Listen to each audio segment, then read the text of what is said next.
Happy Monday, sixth graders. This is Mrs. Decker. So Mr. Yakabuchi and Mrs. Dudley and I are all excited to share with you today about where your next stage is or steps are for research. So today we're focusing on Wonder Day Research Project, and the goal is that you can continue researching your Wonder question, that question you've been starting to research for over the past 2 weeks. And today we're going to teach you about power learning and note-taking. Before I go into the lesson, here's a few reminders. 30 minutes a day or so for English is what we're focusing on. Independent reading should still be in addition to that, 20 or 30 minutes a day. And if you want to say thanks to any of our essential workers, meaning healthcare workers, leaders, sanitation workers, Mrs. Winey's created a really neat opportunity to do that. If you click on this link here, you'll see it open to a Padlet, and then if you open each Padlet, there's a space for you to record a special message to those workers. She will be sharing these with them. The directions are up here, and notice how many students and CSU teachers and students are really already starting to do this. I love it. My kids, Pierce and Peyton, helped me record a video for a thank you for them too. So feel free to add a message if that's something you want to try. Again, that's optional, but just fun. So here we go. Today, we are doing Wonder Day Project Part 2B. This is where we're going to engage in more research. And this is still the research stage, so we're still kind of in Part 2.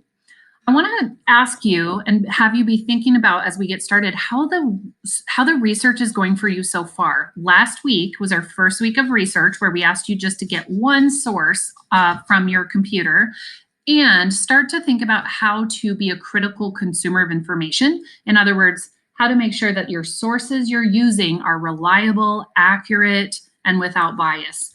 I think that can be rather challenging, so I know that this week is going to be a big week for us. To review, this is the research process that we taught you last week and that you watched a video about. So right now you've created a question and started searching and identifying some sources. This is where you're going to have to really work hard this week, is to find some more sources about your question. If you notice this arrow over here, this is where we want you to work on getting better this week. And so I'm going to model for you how I paraphrase information with a special or important question I'm researching right now. So we're really looking at step 5, even though the other steps are still important this week. Step 5 is to paraphrase the information as you're coming across them when in your research. In other words, we want you to put information you're learning into your own words right under your question, okay? And we're going to cite our sources really well too. So I'm going to teach you right now a proven way to make the most of your research time. It's called power learning and note-taking. I love this method because it kind of gives me permission to not worry about it being perfect. Here's what you do. You write fast. In my case, I'm going to be typing fast. You record important facts like exact names or places or numbers. You also try to capture quotes, and if possible, you try to put them in context. In other words, how are they being shared? You're going to try to note what is said, but also what you see. So if you have any good images, infographics, charts, pictures that you come across in your research that you think help answer your question, try to capture that. And then don't forget to record your own ideas as well as information you learn. That's how we're going to come up with what we think is important about our topic. So if you can see this next slide, I'm hoping you get a picture of where we're headed. We are researching and writing to learn about this topic that you are excited about finding out more about. I love some of the questions you've already come up with. So this is where we get to dig deeper. Now, remember, this week we're focusing really on these first 5 tips for power learning and note-taking, but if you're ready, you're welcome to look ahead at other tips on this screen. What I'm going to do is start by modeling for you how I would complete this assignment this week so that you can be really watching closely and see if you can use some of my tips for research with your own research this week. So let me show you how I'm going to use power learning and note-taking. I'm going to open up my own teacher sample of your assignment, but remember, that's not where you go because that's going to be my sample, which you can look at. You are going to go to your Google Classroom, whether it's second, third, or fifth period. You are going to click on classwork, and you will see it will be updated for Monday to say online learning week 4 with Monday, April 16th, or excuse me, Monday, April 13th as an assignment. So if you pop that open, you'll see the slides with the video, which you must already have found because you're watching it. And then you'll see the assignment. When you open the assignment, it looks like this. Okay, so this is part 2, power learning and note taking. This is where we get to find out, think about what are we finding out and how does it all fit together.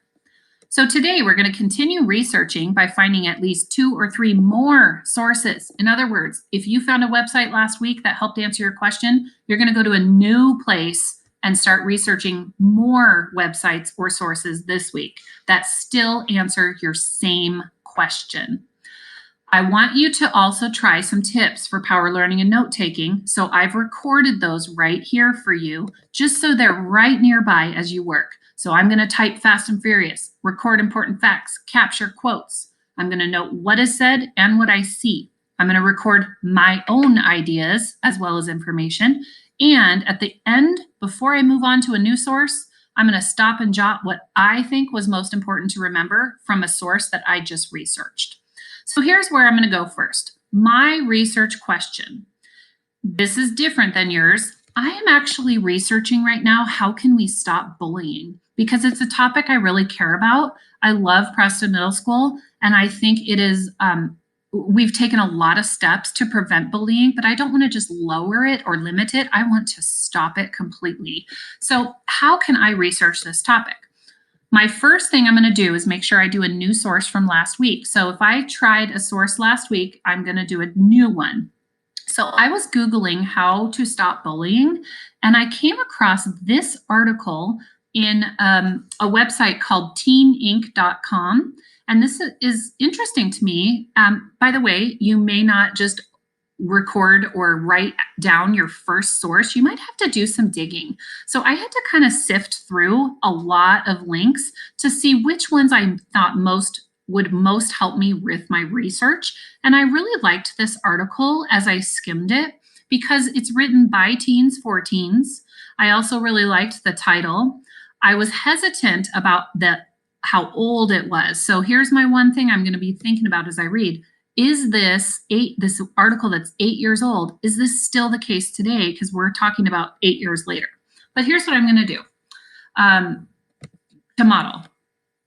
So I have my note catcher here, and I'm going to first start by citing my source. Here's the name of my source. So the website is, or the title of the article is going to be called Stand Up. So I'm going to write that in here. Okay. And it's from Teen Inc. And it was posted on April 16th, 2012. Whoops, there we go. I also think it's important to cite, give people a web address to go back to. So I'm going to come over here and copy the address. That way somebody could come check where I got my information. And I need to record the date I visited this website. So I'll say visited April 13th, 2020. Whoop, there we go. So now I've just cited my source. Okay, as I'm reading this article, I want to keep these questions in mind. Don't forget, as a researcher, you need to think, is this true? Is it accurate? Is there bias? And does it answer my actual question? So I'm going to still keep that in mind as I research. I'm also going to work really hard this week to paraphrase the information. In other words, I want to put the research in my own words. I cannot simply come over here and take this and copy and paste it in as there, I'm done with my research. That's not going to work. And if I use that, ultimately, I will, it's called plagiarism. If I just copy and paste someone else's words and then put it in my own final product without giving them credit. So I want to make sure I avoid that. So here's what I'm going to do. Hang with me for about 5 minutes while you read a little bit more about bullying, because maybe you're going to learn something too about how to stand up and stop bullying along with me. I'm going to also show you how I read an article and then I take what I think are most important items and put them over in my notes. And I'm going to try to do this in a way that's fast and furious, and I'm not going to worry about making mistakes. These are my notes. So here we go. Stand up. Bullying, a word almost every kid dreads. They dread being the outcast, the reject, the person everyone bullies, the loner, not being good enough or not meeting someone's standards. Some dread it so much they take their own lives. A tragic way to die. If only the teachers had seen it sooner. If only the parents knew. If only the victim spoke up. Statistics show in 2011 that 60% of middle school students say they have been bullied. Only 16% of staff believed that students had been bullied. They also say that over 160,000 stayed home from school to avoid bullying. 20% of high school students said that they had thoughts of committing suicide in the past 12 months in 2011. Wow, that's a lot of information there, so I have to pause. I'm ready to jot some notes. I feel like a couple of important things that might have just been shared. For example, I'm going to put this one in a quotation because it's coming right from the article. 60% of middle schoolers say they've been bullied. Wow, that just feels like a lot. But I also noticed that only, I want to say 16% of staff thought that. And I'm also going to put a note for myself. I think staff, when they are saying staff in the article, I think that means adults who work in the building. Now, also, this is 2011, if you remember from there, and this is just the 60%. I should clarify, it's probably they're meaning 60% of the study participants, not every single middle schooler, but the people who participated in this study. I also thought it was pretty powerful that, let me go back to this one.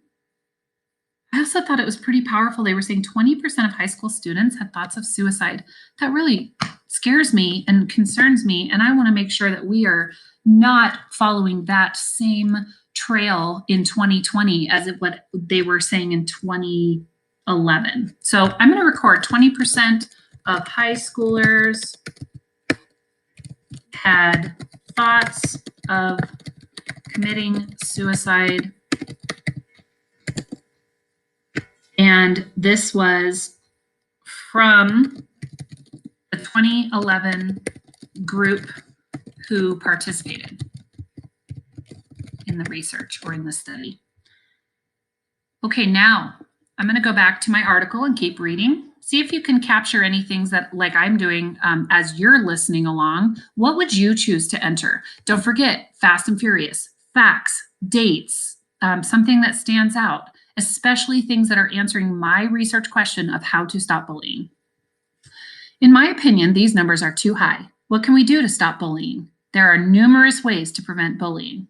Statistics show that over 50% of bullying decreased if the school had anti-bullying program running.